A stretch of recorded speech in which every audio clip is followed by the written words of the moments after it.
2024 లేదా 25లో డిగ్రీ లేదా బీటెక్ చదివారా? సాఫ్ట్‌వేర్ జాబ్ కోసం ఎదురు చూస్తున్నారా? అయితే కోడ్ జ్ఞాన్ 100 డేస్ కోర్సులో చేరండి, జాబ్ సాధించండి. నమస్తే విజయ మేడం. నమస్తే ఉషా మేడం, చాలా సందర్భాల్లో మన మైండ్ సెట్ని బట్టి, మన ఆలోచన బట్టి కొన్ని పనులు ఏది చేసినా మన ఆలోచన విధానం అని చెప్తూ ఉంటారు. సో కాస్త కొంచెం ఇంకొంచెం ముందుకెళ్ళి చూస్తే చాలా ఇష్యూస్ మనం చూస్తున్నాం, ఫేస్ చేస్తున్నాం లేచిన కాడ నుంచి.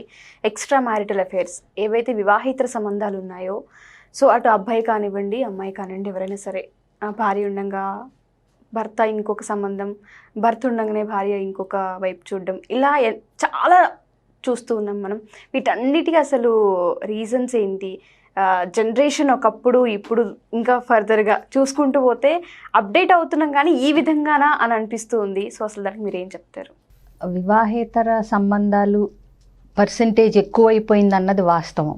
ఏ రకమైన సర్వే ప్రకారం చూసినా, సైకాలజిస్టులు రీసెర్చ్లో చూసినా ఎక్స్ట్రా మ్యారిటల్ అఫైర్స్ అనే పర్సంటేజ్ సంవత్సరానికి ప్రతి సర్వేలో పెరగటమే తప్పితే తరగటం అన్నది లేదు. ఎక్కడో దాకా ఎందుకు మనం మామూలుగా అయితే ఇట్లాంటివి ఏదో విదేశాల్లోనే ఉంటాయి, అమెరికాలు, యూరోప్లు ఇట్లా అనుకుంటాం. నిజం చెప్పాలంటే భారతదేశంలో కూడా ఎక్స్ట్రా మ్యారిటల్ అఫైర్స్ పర్సంటేజ్ అనేది 2017 సర్వేలోనే చాలా పెరిగిపోయింది అన్నది మనకు తేలింది.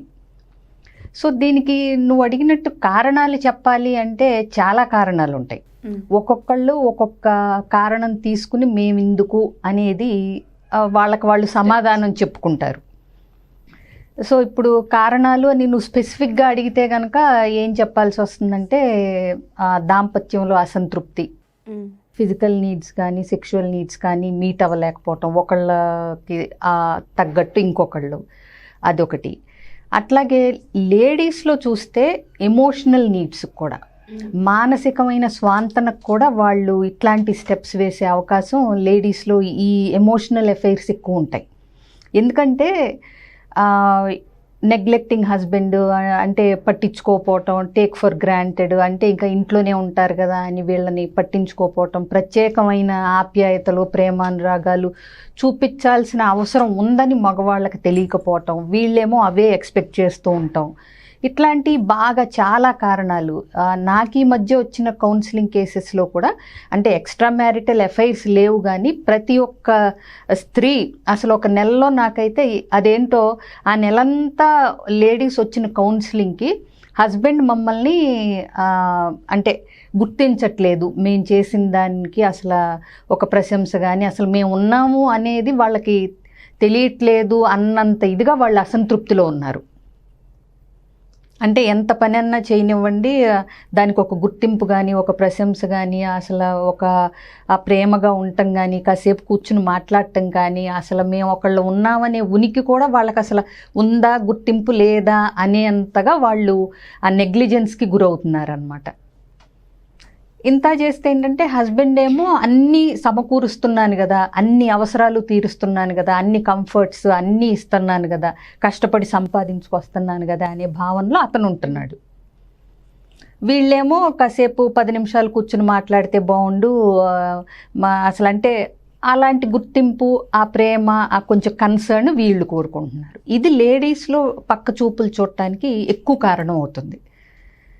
అట్లాగే ఇవాళ రేపు చూస్తే ఏమైందంటే ఇంటర్నెట్ అనేది కూడా ఈ జనరేషన్ వాళ్ళకి ఆ టెంప్ట్ అవుటానికి కానీ ఇతరులతో పోల్చుకోవటానికి కానీ ఎంతసేపు అంటే మేం బాగోలేదు, వేరే కపుల్స్ బాగున్నాయి, మా దాంపత్యం అసంతృప్తిగా ఉంది, వేరే వాళ్ళు చాలా ఎంజాయ్ చేస్తున్నారు అన్నదానికి సోషల్ మీడియా ఒకటి కారణం.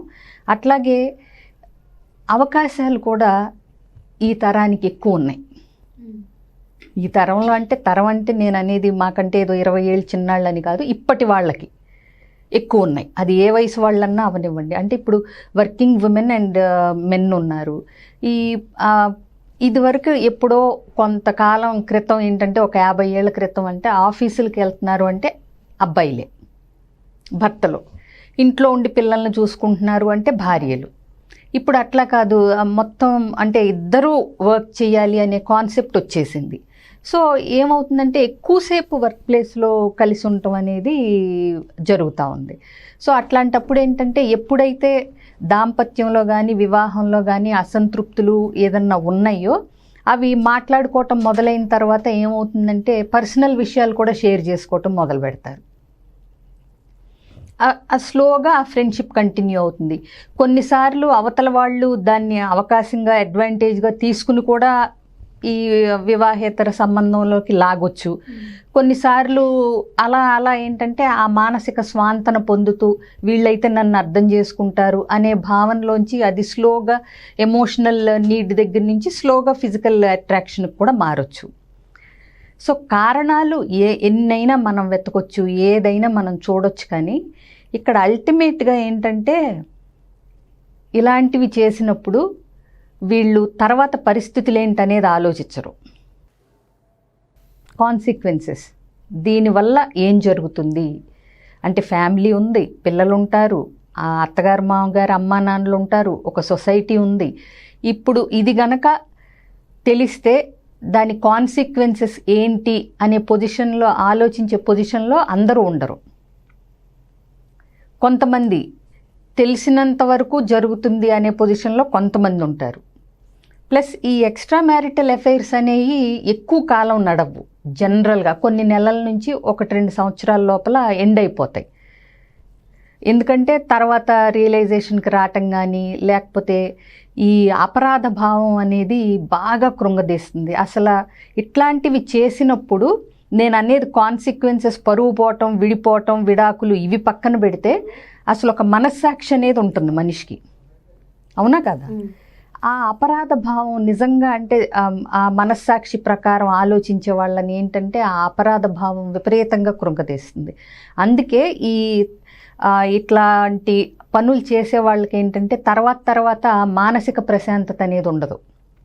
అందుకే నేను అనేది కాన్సిక్వెన్సెస్ ఆలోచించరు, అప్పటికి డ్రాస్టిక్గా స్టెప్ తీసుకుంటారు.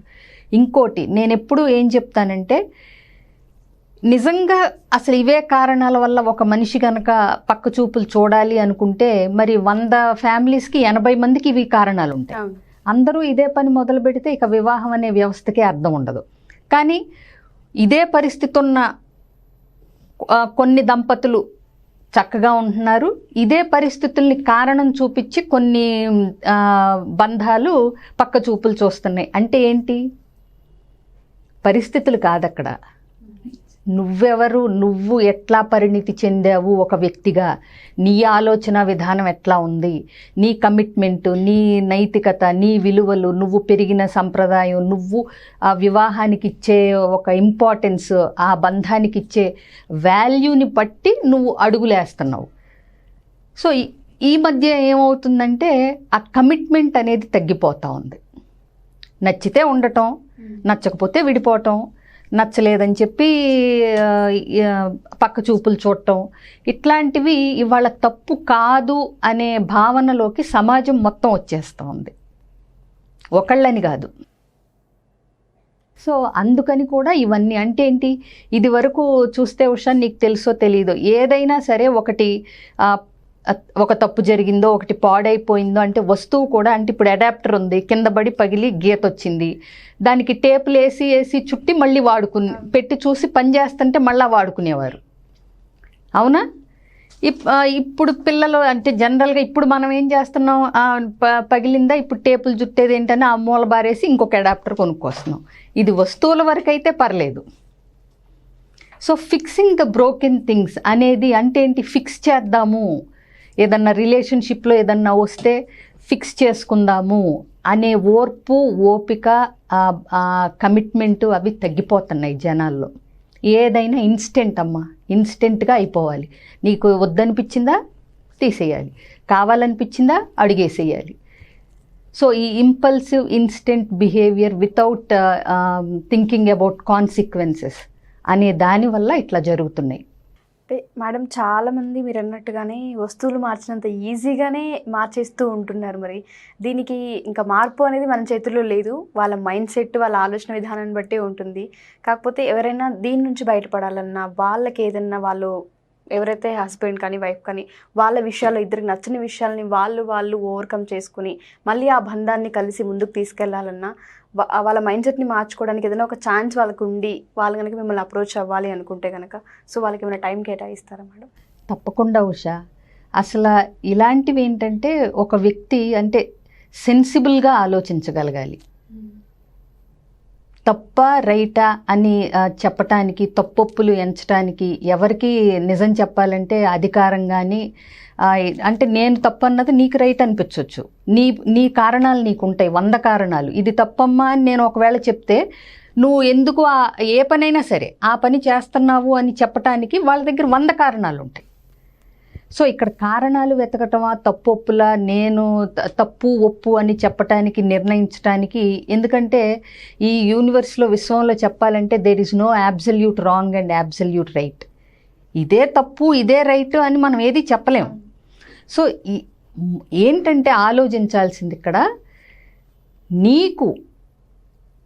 నిన్ను నువ్వు ఎందుకు అంటే సఫరింగ్లోకి పంపించుకుంటున్నావు అనేది నీకు తెలియదు. ఇప్పుడు అదేంటి ఆ లిమిటెడ్ ప్లస్ నీకు కాన్సిక్వెన్సెస్ ఇచ్చి స్టూపిడ్ థింగ్స్ చేసి, లిమిటెడ్ ఎంజాయ్మెంట్ ఉన్న స్టూపిడ్ థింగ్స్ చేసి, అంటే ఏంటి అంటే ఇవాళ నీకు ఆనందాన్ని కలిగిస్తుంది, రేపు నీకు నువ్వే ఒక ఫూల్ లాగా కనిపిస్తావు. అన్న పనులు చేయటం ఎందుకు అనే సెన్సిబుల్ థాట్ ప్రాసెస్ ఏ మనిషికైనా సరే ఉంటే, ఈ పనిలోనే అని కాదు, ఏ పనైనా సరే ఇవాళ నువ్వు చేసింది నీకు ఆనందాన్ని కలిగించి, రేపు నీకు నువ్వే నచ్చని వ్యక్తిగా నీకు నువ్వే సమాధానం చెప్పుకోవాల్సి వస్తుంది అనే పరిస్థితి ఎవ్వరూ కూడా కావాలని తెచ్చుకోకూడదు. అది ఆలోచించాలి. ఆ సెన్సిబుల్ థాట్ ప్రాసెస్ ఉన్న వాళ్ళకి ఏంటంటే ఎప్పుడూ కూడా ఆచితూచి అడిగేస్తారు. Thank you ma'am. Thank you so much.